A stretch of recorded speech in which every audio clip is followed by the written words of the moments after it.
Hello everyone, my name is Mukesh Kannan and I am doing final year BCA. Today I am going to talk about history of analog and digital network.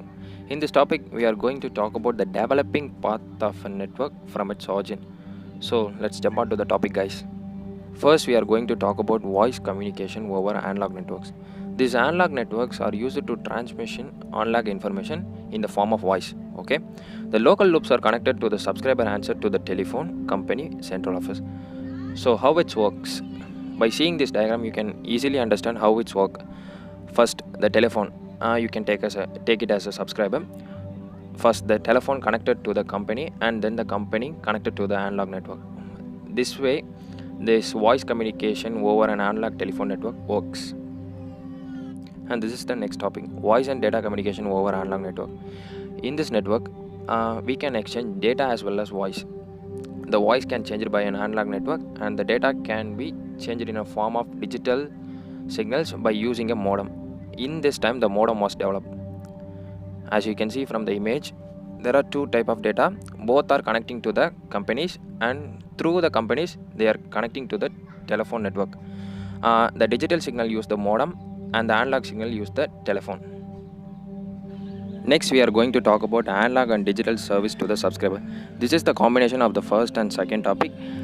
In this topic, there are three types of customers, and the first one is a traditional customer who only use analog networks, and the second customer who use analog networks for voice transmission and use digital network for data transmission. And here's the third customer who only use digital network. As you can see from the diagram, guys, you can easily understand. First one is the first type customer.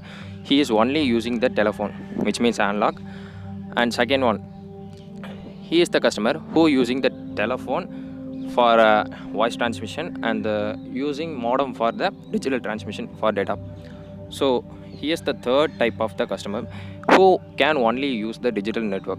So by using these terms, they are connecting to the telephone network. And these are the types of customer in an analog and digital service. Next, we are going to talk about the integrated digital network, IDN. This is the combination of networks available for different purpose. You can access these networks by using a digital pipes, which are multiplexed channel, and these paths are very high speed. In this network, the customer can use the local loops to transmit both voice and data to their telephone company central office.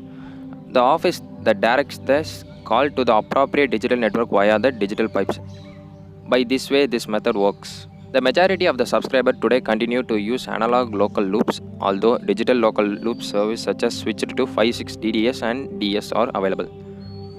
From this diagram, guys, you can easily understand how a IDN works. Like I said before, the three types of customer are connecting to the teleco office. From the office, they are connecting through the network. In IDN, the three types of customer using the digital pipelines to access the telecom office, and from the office they are connecting to the network, and this network is very high speed one.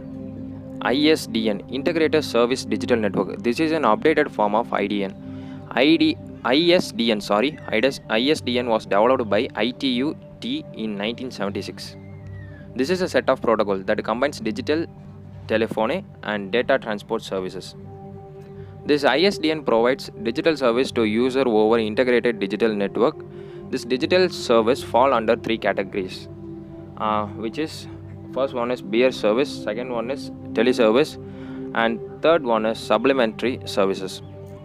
This bearer services, in this service, there is no network manipulation of the information contents. And second one, the teleservice, in this network, the network may change or process information contents. Supplementary services, in this service,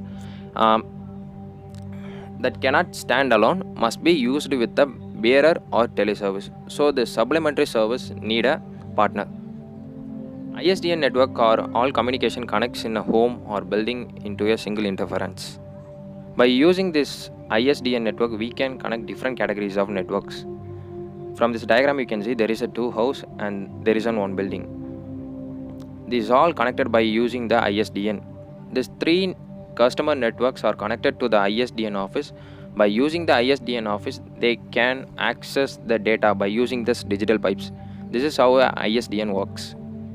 Hope you guys learned something from my session. Thanks for watching, guys. If you have any doubt, let me know in the comment section. Stay home, stay safe.